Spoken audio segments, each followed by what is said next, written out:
एक बात सभी को पता है, मुझे, आपको, हम सभी को, कि हम हमेशा इस दुनिया में रहने के लिए आए नहीं हैं। लेकिन हमारा बिहेव इस तरीके का है कि ये भी ले लो, वो भी ले लो, सब कुछ समेट लो। अगले पल का कुछ पता नहीं है, लेकिन सामान 100 बरस का इकट्ठा किया हुआ है। हम वही लोग हैं जिनकी आबादी 125 करोड़ की है और जो दूसरे देशों के लिए बाजार मुहैया करवा रहे हैं। हमें ऐसी चीजों की आदत डलवाई जा रही है जिनकी हमें जरूरत ही नहीं है।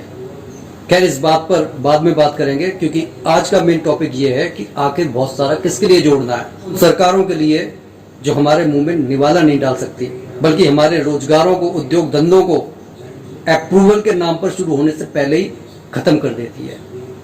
या फिर उस संतान के लिए जिसके लिए हमारी कीमत ATM से बढ़कर कुछ नहीं है।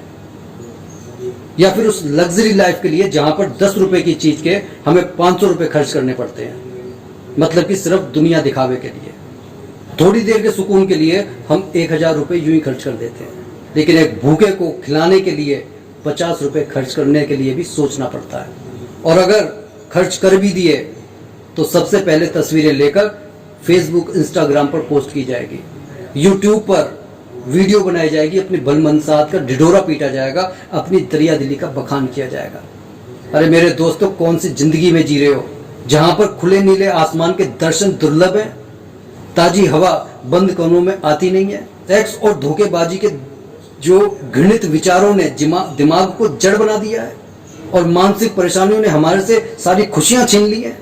भैया, घर से बाहर निकलना पड़ेगा, बंद कमरों से बाहर निकलना पड़ेगा, पंखों को फड़फड़ाना पड़ेगा, नहीं तो आप समझ लीजिए कि आप मुर्दा हैं, लाश हैं, सिर्फ सांसें रुकने का इंतजार कर रहे हो।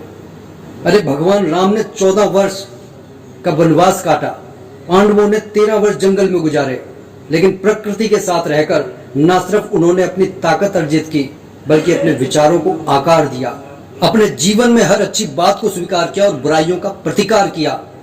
अभाव में भी उनके पास दूसरों की सहायता करने की सामर्थ्य थी। अगर हम उनके जीवन से इन बातों को अपने व्यवहार में धारण कर सकते हैं तो यूं समझ लीजिए कि हमारा जीवन धन्य हो जाएगा। तब हम ढेर सारी दौलत, मान पाने के लिए कमाएंगे, किसी को दिखाने के लिए नहीं। और हो सकता है आगे चलकर इस संसार में हमारे जीवन से सीख लेकर आने वाली नस्लों को कुछ पाठ पढ़ाया जाए। अगर हमने अपना जीवन ऐसा बना लिया तो निश्चित मानिए कि हमारे आने वाली पीढ़ियों के लिए हम कुछ छोड़कर जाएंगे कि हाँ, ऐसा भी जीवन जिया जा सकता है।